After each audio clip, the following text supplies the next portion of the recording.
Sub inspector अगरचे मुतमईन हो गया था, हमारे साथ इन दो कांस्टेबलों की मौजूदगी भी इसके इत्मीनान के लिए काफ़ी थी, लेकिन वो रत्ना से कुछ और भी सवाल करता रहा। इस दौरान इसने 2-3 मरतबा मेरी तरफ भी देखा था, मगर बिल्कुल सरसरी से अंदाज में। इसकी तवज्जो का मरकज़ तो रत्ना थी और मैं समझ गया कि वो सवालात के बहाने ज़्यादा से ज़्यादा वक़्त लेना चाहता था ताकि आंखों को तरावट पहुँचा सके। तो क्या अब हम जा सकते हैं ऑफिसर? रत्ना ने मुस्कुराते हुए कहा। बिल्कुल, आप जाइए देवी जी, ऑफिसर ने गहरा सांस लेते हुए कहा। वापसी इसी रास्ते से होगी ना? क्या कोई और रास्ता भी है? रत्ना के होंठों की मुस्कुराहट गहरी हो गई। 1-2 कच्चे रास्ते और भी हैं, मगर वो आपके लिए मुनासिब नहीं रहेंगे, सब इंस्पेक्टर ने कहा और फिर पिछली सीट पर बैठे हुए कांस्टेबलों को हिदायत करने लगा कि देवी जी का ख्याल रखा जाए। रत्ना ने पहलू बदलते हुए सब इंस्पेक्टर को आखिरी झलकी दिखाई और मुस्कुराते हुए कार आगे बढ़ा दी। कुछ देर तक तो कार हल्की रफ्तार से चलती रही और फिर रत्ना एक्सीलेटर पर पैर का दबाव बढ़ाती चली गई। बारौनक सड़क थी, सामने से अच्छा खासा ट्रैफिक आ रहा था, बसें भी थीं, ट्रक भी और प्राइवेट कारें भी। तेज़ रफ्तारी की वजह से मंदौर पहुंचने में ज़्यादा देर नहीं लगी। कदीम शहर की तारीखी इमारतें दूर ही से नजर आ रही थीं। ये सड़क शहर के पहलू से गुजरती हुई नागौर की तरफ चली गई थी। सड़क के दाएं तरफ भी इक्का दुक्का इमारतें नजर आ रही थीं, मगर शहर का बड़ा हिस्सा सड़क के बाएं तरफ और कदरे हटकर था। आगे एक पेट्रोल पंप है देवी जी, पहले बैठे हुए कांस्टेबल ने कहा। वहाँ से गाड़ी खब्बे पास से मोड़ लो। पेट्रोल पंप का नाम सुनते ही मैंने कार के डैशबोर्ड की तरफ देखा। रत्ना की नज़रें में इस तरफ उठ गईं। फ्यूल बताने वाली डायल की सुई दरमियान में थी। कांस्टेबल ने बरवकत याद दिला दिया था। रत्ना ने कार पेट्रोल पंप पर रोक ली। टैंकी फुल करवाने के बाद मैंने अदायगी की और कार पेट्रोल पंप की हदूद से निकलकर बाएं तरफ वाली एक सड़क पर मुड़ गई। ये सड़क मंदौर शहर के अंदरूनी हिस्से की तरफ चली गई थी। ये शहर बिल्कुल वीरान नहीं था, मुकामी लोगों की आबादी भी थी और सयाहों की आमदरफ्त भी। सड़क के दोनों तरफ बड़ी खूबसूरत इमारतें नजर आ रही थीं। 5 बज चुके थे। रत्ना ने एक जगह गाड़ी रोक ली। करीब ही एक ढाबा था। रत्ना ने मेरी तरफ देखते हुए इशारा किया। मैंने जेब से कुछ नोट निकालकर 50-50 रुपए इन दोनों कांस्टेबलों को दिए। तुम दोनों इस ढाबे पर बैठकर चाय वगैरह पियो, हम घूम फिर कर 2-2.5 घंटों में वापस आ जाएंगे। और अगर वापस ना आए तो समझ लेना कि हमने किसी राजा के महल या हवेली में रात गुजारने का फैसला कर लिया है। ऐसी सूरत में तुम लोग बस पर बैठकर वापस चले जाना। किसी महल या हवेली में रात गुजारने की बात करते हुए मैंने मखसूस अंदाज में एक आंख भी दबा दी थी। कांस्टेबलों को इससे गर्ज नहीं थी कि हम रात किसी महल में गुजारेंगे या खंडर में। 50-50 मिल जाने पर इनकी बातचीत खुल गई थी। वो दोनों कार से उतर गए। 7 बजे तक हमारा इंतज़ार करना और फिर चले जाना, मैंने इनकी तरफ देखते हुए कहा। रत्ना ने कार आगे बढ़ा दी और फिर शहर से निकलकर मेन रोड पर आने में ज़्यादा देर नहीं लगी। मेन रोड पर आते ही रत्ना ने कार की रफ्तार बढ़ा दी। मंदौर शहर दूर रह गया था। नागौर की तरफ से आने वाले ट्रैफिक भी अब कम हो गया था। कभी कोई माल बरदार ट्रक या बस सामने से आती हुई नजर आ जाती। सड़क के दोनों तरफ दूर दूर तक वसी और सहरा फैले हुए थे। किसी वक्त कोई बस्ती भी नजर आ जाती। इन बस्तियों को देखकर मुझे हैरत होती थी कि यहाँ के रहने वाले क्या करते हैं। सूरज गुरूब हो चुका था। रेगिस्तान में अब कहीं कहीं छोटी छोटी पहाड़ियाँ भी नजर आ जाती, मगर अंधेरा होने के बाद पहाड़ियों के अभियोले ही दिखाई दे रहे थे। 7 बजे के करीब रत्ना ने एक छोटी सी बस्ती में सड़क के किनारे एक दुकान के सामने कार रोक ली। यहाँ से खाने की कोई चीज़ मिले तो ले लो और अब गाड़ी तुम चलाओ, मैं थक गई हूँ, इसने कहते हुए इंजन बंद कर दिया और दरवाज़ा खोलकर नीचे उतराई। मैं भी नीचे उतर आया। 2-3 दुकानें घूमने के बाद कुछ चीज़ें मिल गईं जिन्हें हम रास्ते में खा सकते थे। रत्ना पैसेंजर सीट पर बैठ गई और मैं ड्राइविंग सीट पर आ गया। मैं पहली मरतबा इस कार के स्टीयरिंग के सामने बैठा था। बहुत शानदार कार थी। लगता था जैसे हम जहाज़ पर सफ़र कर रहे हों। वैसे जोधपुर से भागने में हमें कोई और कार भी मिल सकती थी। हम गन पॉइंट पर कोई भी कार छीन सकते थे, मगर सीता की इस कार का ये फ़ायदा हुआ था कि हमें शहर से निकलने में आसानी हो गई थी। सीता के नाम ने हमें बहुत फ़ायदा पहुंचाया था। पहले 2-2 कांस्टेबल मिल गए जिनसे रास्ता पूछने के लिए हम रुके थे। इन कांस्टेबलों ने सीता की कार पहचान ली थी और रत्ना ने बड़ी जहानत का सबूत देते हुए इन दोनों कांस्टेबलों को कार में बिठा लिया था। कार में इन कांस्टेबलों की मौजूदगी का भी हमें बड़ा फ़ायदा हुआ। चेक पोस्ट पर पुलिस ऑफिसर पहले सीता की कार और फिर इन कांस्टेबलों की वजह से बड़ी आसानी से झांसी में आ गया था, जिससे हम किसी परेशानी के बगैर वहां से निकल आए थे। अब इन कांस्टेबलों और सब इंस्पेक्टर का क्या हश्र होगा, इससे हमें कोई गर्ज नहीं था। इतना तो मुझे यकीन था कि जल्दी अब देर सीता और इसके मुहाफिजों के कत्ल का पता चल जाएगा। हो सकता है अब तक पता चल भी चुका हो और हमारी तलाश शुरू हो चुकी हो। आगे पहाड़ियाँ शुरू हो गई थी। ये पहाड़ियाँ 1,500-2,000 फीट से ज़्यादा बुलंद थी और दाएं बाएं दूर तक फैली हुई थी। इन पहाड़ियों में बड़े ख़तरनाक मोड़ थे। ड्राइवर की मामूली सी गफलत मौत के मुंह में पहुंचा सकती थी, इसलिए मैं बहुत मुहतात होकर गाड़ी चला रहा था। ये पहाड़ी सिलसिला ज़्यादा तवील साबित नहीं हुआ। दूसरी तरफ छोटे छोटे टीले थे जिन पर सब्ज़ा भी नज़र आ रहा था। यूँ तो ये कार एयर कंडीशन थी, मगर मैंने एसी बंद करके दोनों तरफ की खिड़कियों के शीशे गिरा दिए थे।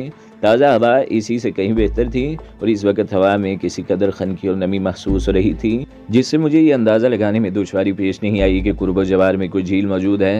राजस्थान के बारे में आमतौर पर यह समझा जाता है कि ये बंजर और बेबरगो ग्यारह रेगजार है, लेकिन हकीकत यह है कि ये बड़ा खूबसूरत इलाका है। इसमें शुबा नहीं कि यहाँ मीलों दूर तक ऐसे रेगिस्तान भी फैले हुए हैं जहाँ ज़िंदगी का तसव्वुर भी नहीं किया जा सकता, लेकिन इसके साथ ही सब्ज़े से ढकी हुई पहाड़ियाँ और खूबसूरत कुदरती झीलें हैं। किसी झील के बारे में मेरा ख्याल दुरुस्त निकला। थोड़ा ही आगे जाने के बाद दाएं तरफ एक मोड़ पर संग्राम नगर और संग्राम लेक का बोर्ड नजर आया। हिंदी और अंग्रेजी में लिखा हुआ ये बोर्ड कार के हेडलैम्प्स की रोशनी में दूर ही से नजर आ गया था। कार जैसे इस बोर्ड से आगे निकली, मैंने कार रोक ली।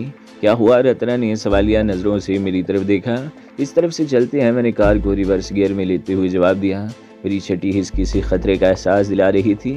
न जाने बार बार ख्याल क्यों आ रहा था कि हमारा पीछा हो रहा है और पीछा करने वाले हमारे करीब पहुंच रहे हैं। पहले तो मीलों दूर तक कोई गाड़ी नहीं है।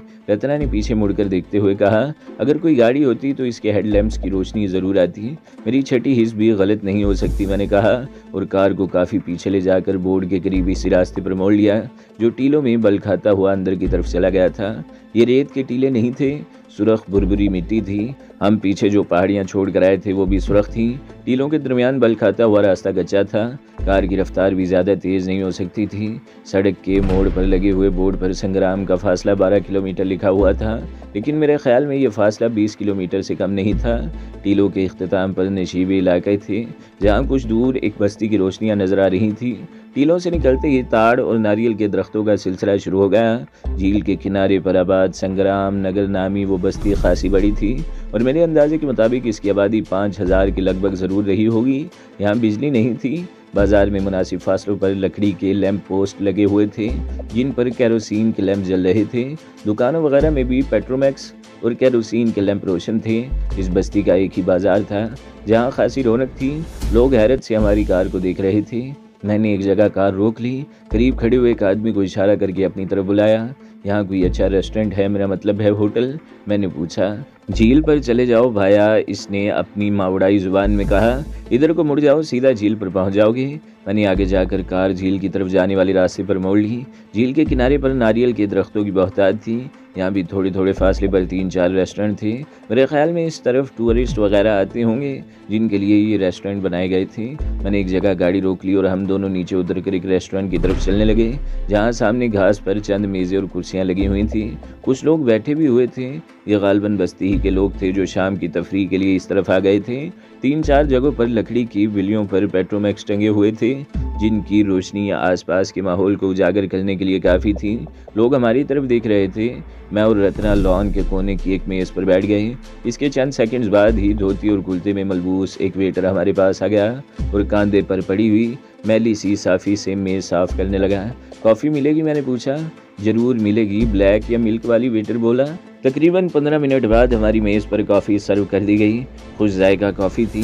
हम हल्की हल्की चुस्कियाँ लेते हुए झील और बस्ती के बारे में बातें करते रहे। फ़िज़ा में मछलियों की बू रची हुई थी। मुझे अंदाज़ा लगाने में दुश्वारी पेश नहीं आई कि इस बस्ती के लोगों का ज़रिया माश माहीगिरी है। वो इस झील से मछलियाँ पकड़कर जोधपुर या नागौर जैसे शहरों में ले जाते होंगे। कॉफ़ी की चुस्कियाँ लेते हुए मेरी नज़रें इन टीलों की तरफ उठ गईं जिस तरफ से हम आए थे। वो टीले बुलंदी पर थे और वहाँ किसी गाड़ी के हेडलैम्प्स की रोशनियाँ चमकती हुई नजर आ रही थी। वो रोशनियाँ कभी सामने आ जाती और कभी किसी टीले की आड़ में छुप जाती। इन रोशनियों को देखकर अंदाज़ा लगाया जा सकता था कि इस गाड़ी की रफ्तार खासी तेज़ थी। रत्ना, मैंने इसकी तरफ देखते हुए मध्यम लहजे में कहा, इस गाड़ी की रफ्तार देखकर मुझे कुछ शुबा हो रहा है। तो फिर निकल चलो यहाँ से, रत्ना ने जवाब दिया। मैंने वेटर को बुलाकर बिल की रकम अदा की और 5 रुपए का नोट बख्शिश के तौर पर भी दे दिया। नागौर जाने के लिए एक रास्ता तो वो है, मैंने वेटर को मुतवज्जा करके टीलों की तरफ इशारा किया। दूसरा कोई रास्ता भी है? इधर झील के साथ साथ चले जाओगे तो 30 कोस आगे चरमपुरम है। इस गांव से आगे एक बहुत बड़ी तरी मूर्ति बनी हुई है इसके साथ ही वो रास्ता मेन रोड से जा मिलता है। ठीक है, धन्यवाद। मैंने फ़ौरन ही कुर्सी छोड़ दी। रत्ना भी एक झटके से उठ गई और हम दोनों तेज़ तेज़ कदम उठाते हुए कार के करीब आ गए। रत्ना ने पैसेंजर सीट पर बैठते ही साड़ी में छुपा हुआ पिस्तौल निकाल कर गोद में रख लिया। मैंने इंजन स्टार्ट करके कार एक ज़ोरदार झटके से आगे बढ़ा दी। लोगों ने हमें यहाँ आते हुए भी देखा था और जाते हुए भी देख रहे थे। अगर टीलों की तरफ से आने वाली इस गाड़ी में हमारे मुखालिफिन ही थे तो वो कस्बे में दाखिल होते ही हमारे बारे में ज़रूर पूछेंगे और फिर झील तक पहुँचने में इन्हें ज़्यादा देर नहीं लगेगी। और मैं चाहता था कि इस दौरान अपने और इनके दरमियान ज़्यादा से ज़्यादा फासला हासिल कर लूँ। मैंने कार को वेटर के बताए हुए रास्ते पर डाल दिया। झील के किनारे के साथ साथ ये रास्ता भी कच्चा था। कार की तेज़ रफ्तारी की वजह से सुर्ख मिट्टी उड़ रही थी। मैंने डैशबोर्ड पर लगा हुआ एक बटन दबाकर दोनों तरफ के शीशे चढ़ाए और एसी ऑन कर दिया। रत्ना बार बार पीछे मुड़कर देख रही थी। वो गाड़ी अभी झील की तरफ नज़र नहीं आई थी। मैं कार की रफ्तार बढ़ाता चला गया। ये रास्ता झील के साथ साथ तकरीबन निसफ मील तक चला गया था और इससे आगे झील से बतदरीज दूर हटता हुआ टीलों में दाखिल हो गया। शुरू में तो ये छोटे छोटे टीले थे, लेकिन आगे जाकर उन्होंने छोटी छोटी पहाड़ियों की सूरत इख्तियार कर ली थी, जिन पर झाड़ियाँ और पौधे वगैरह तो थे मगर कोई दरख्त नज़र नहीं आ रहा था। वो गाड़ी इस रेस्टोरेंट के करीब रुकी है जहाँ से हम उठ कर आए हैं, रत्ना ने पीछे देखते हुए कहा। मैंने कार की रफ्तार को छोड़ बढ़ा दी। अगर ये हमारे मुखालिफिन की गाड़ी थी तो वो लोग हमारे पीछे आने में देर नहीं लगाएंगे। गाड़ी से उतर कर इन्हें जैसे ही पता चलेगा कि हम लोग यहाँ से निकल गए हैं, वो फ़ौरन ही हमारे पीछे लग जाएंगे। टीलों के बीच रास्ता बल खाता हुआ जा रहा था, जो बिल्कुल तंग था, जिसकी वजह से रफ्तार भी नहीं बढ़ाई जा सकती थी। चंद मोड़ काटने के बाद सामने वाली चट्टान पर कुछ ऊपर रोशनी पड़ते देखकर मैं चौंक गया। मुझे समझने में देर नहीं लगी कि वो गाड़ी इन्हीं लोगों की थी। कोई मोड़ घूमते हुए इसके हेडलैम्प्स की रोशनी सामने वाली चट्टान पर पड़ी थी। इस गाड़ी को अपने ताकों में देखकर ये बात मेरी समझ में आ गई थी कि जोधपुर से हमारे ताकों में एक गाड़ी नहीं, 2 या मुमकिन है 3 गाड़ियाँ आई हों। वो लोग रास्ते में पड़ने वाली बस्तियों से हमारे बारे में पूछते आए होंगे और ये बस्ती चूँकि मेन रोड से बहुत हटकर थी, इसलिए एक गाड़ी इस तरफ आ गई थी और बाकी गाड़ियां सीधी मेन रोड पर निकल गई थी। और ऐन मुमकिन है जब हम चरमपुर नामी गांव से दोबारा मेन रोड पर पहुंचे तो वहां भी कोई गाड़ी हमारी मुंतजिर हो। रत्ना ने पिस्तौल हाथ में ले लिया। मैंने खिड़कियों के शीशे गिरा दिए ताकि ज़रूरत के वक्त फायर करने में कोई दुश्वारी पेश न आए। इसके साथ ही मैंने भी अपना पिस्तौल जेब से निकाल कर गोद में रख लिया। ये दोनों पिस्तौल माउंट आबू से हमारे साथ थे। हम 4 दिन सीता के यहाँ रहे थे, मगर इसे अपने पास पिस्तौल की मौजूदगी की हवा तक नहीं लगने दी थी। मैं सीता को बहुत चालाक समझता हूँ। बाज़ मामलात में तो इसने वाकई बहुत चालाकी का सबूत दिया था। मसलन ये कि इसने हमारी असलियत मालूम कर ली थी, मगर एक मामले में वो दुनिया की सबसे बड़ी अहमक साबित हुई थी। हमारे बारे में सब कुछ जानने के बावजूद इसने हमें अपने काबू में रखने का कोई बंदोबस्त नहीं किया था। हालांकि मैंने धमकी भी दी थी कि अगर हमारे साथ धोखा करने की कोशिश की गई तो इसे जिंदा नहीं छोड़ूंगा। इसके बावजूद इसने हमारी निगरानी के लिए मजीद आदमियों का इंतज़ाम नहीं किया था, सिर्फ इन्हीं 2 आदमियों पर भरोसा किया था जो बड़ी आसानी से रत्ना का शिकार हो गए थे। इस हवाले से एक बात मेरी समझ में आती थी, वो ये कि रत्ना को देखकर वो सब कुछ भूल गई थी और इसने मेरी बात का यकीन कर लिया था कि मैं रत्ना को छोड़कर चला जाऊंगा। और अगर मैं वाकई इसकी बात मान लेता तो यकीनन मुझे इस तरह बहिफाजत शहर से निकाल देती कि किसी को पता भी न चलता। पहाड़ियों में ये तंग सा रास्ता मजीद दुश्वार और तंग होता जा रहा था। सामने से अगर कोई छोटी कार आ जाए तो इसे क्रॉस करने के लिए जगह न मिलती और मैं सोच रहा था कि कहीं मैं गलत रास्ते पर तो नहीं आ गया। लेकिन दूसरी गाड़ी भी हमारे पीछे ही आ रही थी। मुझे ये भी अंदेशा था कि किसी मौके पर गाड़ी जवाब न दे जाए। मर्सिडीज़ कार ऐसी पहाड़ी रास्तों पर चलने के लिए नहीं बनाई गई। एक और मोड़ घूमते ही मुझे कार रोक लेनी पड़ी। सामने एक अमूदी चट्टान थी और आगे जाने का रास्ता बंद था। अलबत्ता दाएं तरफ एक तंग सा रास्ता था। मैंने कार को किसी कदर रिवर्स में लिया और फिर गियर बदल कर इसे इसी तंग रास्ते पर मोड़ लिया। कुछ दूर तक तो ये रास्ता खासा तंग रहा, फिर बतदरीज कुशादा होता चला गया। 2-3 मोड़ काटने के बाद हम एक बार फिर नशीब की तरफ जाने लगे। एक मोड़ घूमते हुए झील के दूसरे किनारे पर बस्ती की रोशनियां भी दिखाई दी, मगर मैंने ज़्यादा तवज्जो नहीं दी और फिर एक मोड़ घूमते ही मुझे कार का ब्रेक पैडल दबा देना पड़ा। इसके साथ ही मेरा दिल उछल कर हलक में आ गया। सामने एक जीप खड़ी थी जिसकी बत्तियां बुझी हुई थी। जीप के आसपास किसी की मौजूदगी के आसार दिखाई नहीं दे रहे थे। मैंने रत्ना की तरफ देखा। इसके चेहरे पर हवाइयाँ उड़ रही थी और आंखों में वहशत सी भर गई थी। मैं इधर उधर देखने लगा। जीप इस तरह खड़ी थी कि वो रास्ता बिल्कुल बंद हो गया था।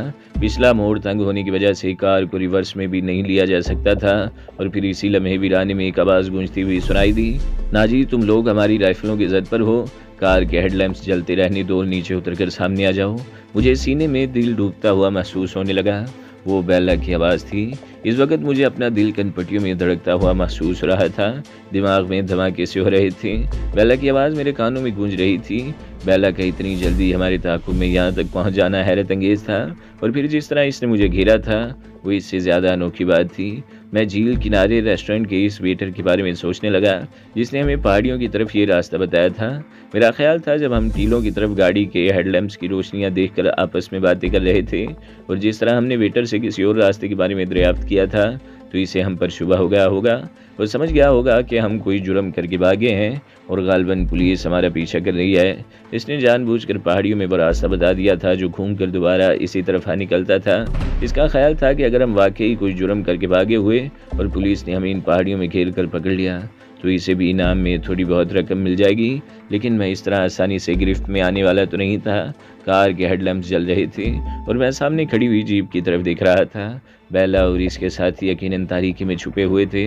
वो जीप जिस जगह खड़ी थी वहाँ एक और रास्ता था। एक रास्ता तो झील की तरफ से आ रहा था और दूसरा सीधा आगे निकल गया था, और हम इस रास्ते से गुजरकर पहाड़ियों में घूमते घुमाते यहाँ तक पहुँचे थे। तीसरा रास्ता जीप की पिछली तरफ था। वो रास्ता कदरे कुशादा था और पहाड़ियों में अंदर की तरफ चला गया था। मैंने गर्दन घुमाकर पीछे की तरफ देखा। जिस जगह हमारी कार रुकी थी वो तंग सी जगह थी। अलबत्ता तकरीबन 10 गज पीछे की जगह इतनी कुशादा थी कि वहाँ से कार को घुमाया जा सकता था। मेरे ज़हन में एक और ख्याल आ रहा था। इसमें अगरचे ख़तरा बहुत ज़्यादा था, लेकिन आधा फीसद इम्कान इस बात का भी था कि अगर मैं अपनी कोशिश में कामयाब हो गया तो बच निकलने की थोड़ी बहुत उम्मीद पैदा हो सकती थी। मैंने पैसेंजर सीट पर बैठी हुई रत्ना की तरफ देखा, जिसका चेहरा धुआं हो रहा था। इसने गोद में रखा हुआ पिस्तौल हाथ में पकड़ लिया था, लेकिन बगैर सोचे समझे पिस्तौल का इस्तेमाल ख़तरनाक साबित हो सकता था।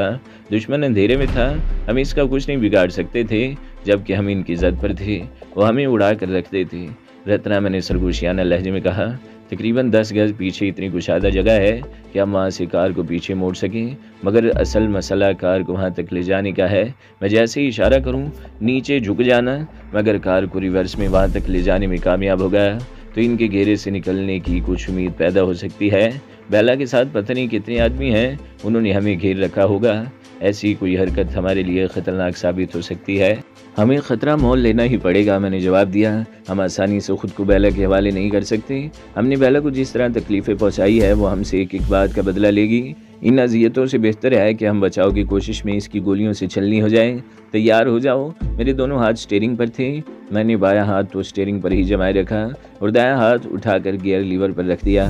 गियर लीवर से हाथ हटा लो ना जी, बेला की आवाज़ सन्नाटे में गूंजती हुई महसूस हुई। मैं समझ गई हूँ कि तुम क्या करना चाहते हो, मगर तुम अपने मकसद में कामयाब नहीं हो सकोगी।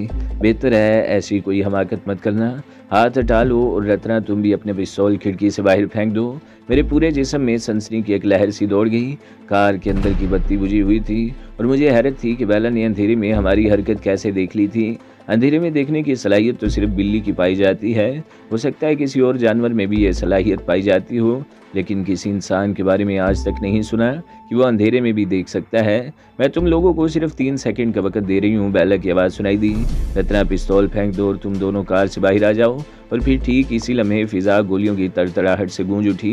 कई गोलियां कार के बोनट पर लगी, बोनट में सुराख हो गए और जाहिर है इन गोलियों से इंजन को भी नुकसान पहुंचा होगा।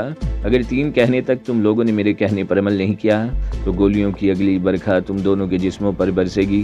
बेला की आवाज़ सुनाई दी और फिर इसने पहले से कदरी ऊंची आवाज़ में एक कहा, फिर 2 की आवाज़ सुनाई दी। मैंने रत्ना को इशारा किया। इसने पिस्तौल खिड़की के खुले हुए शीशे से बाहर फेंक दिया और मैंने भी गियर लीवर से हाथ हटा लिया। गुड, बेला की आवाज़ सुनाई दी। अब तुम लोग शराफत से कार से बाहर आ जाओ, अच्छे बच्चों की तरह। रत्ना मेरी तरफ देख रही थी। मैंने कंधे उचका दिए और अपनी तरफ का दरवाज़ा खोलकर बाहर आ गया। रत्ना भी कार से उतर गई। तुम दोनों जीप के पास जाकर खड़े हो जाओ, बेला ने अगला हुक्म दिया, और तुम दोनों के हाथ अपनी अपनी गर्दन पर होने चाहिए। मैंने रत्ना को इशारा किया और इसने दोनों हाथ अपनी गर्दन पर रख लिए। मैंने भी दोनों हाथ अपनी गर्दन पर रखे और रत्ना को इशारा करता हुआ जीप के करीब पहुंचकर हम रुक गए। मेरे और रत्ना के बीच 3-4 फीट का फासला था। हम दोनों मुकम्मल तौर पर अपनी कार के हेडलैम्प्स की रोशनी में थे। हमारी कोई भी हरकत बेला और इसके साथियों की निगाहों से छुपी नहीं रह सकी थी, और मेरा ख्याल है तारीकी भी होती तो बिल्ली की आंखों वाली मेरी बेला हमें अंधेरे में भी देख सकती थी। बेला कई मरतबा मेरे साथ रही थी। कई महीनों से हम एक दूसरे के साथ मौत की आंख मचोली खेल रहे थे, लेकिन बेला की अंधेरे में देखने वाली सलाहियत पहली मरतबा मेरे इल्म में आई थी। मैं दोनों हाथ गर्दन पर रखे इधर उधर देख रहा था। मेरी आंखें हेडलैम्प्स की तेज़ रोशनी में चुंधिया रही थी। अतराफ में पहाड़ियों में तारीकी थी। बेला और इसके साथियों में से कोई भी नज़र नहीं आ रहा था, लेकिन मुझे यकीन था कि वो लोग हमें देख रहे थे। एक तरफ से पत्थर लुढ़कने की आवाज़ सुनकर मैं चौंक गया और आंखें फाड़ फाड़ कर इस तरफ देखने लगा। छोटे छोटे पत्थरों के लुढ़कने की आवाज़ सुनाई देती रही और फिर धब की एक भारी आवाज़ सुनाई दी। किसी ने पहाड़ी ढलान पर चंद फीट ऊपर से छलांग लगाई थी और फिर एक इंसानी हिवला चंद कदम आगे बढ़कर हमारी कार के करीब रुक गया। वो हिवला कार के हेडलैम्प से तकरीबन 1 फीट पीछे खड़ा था।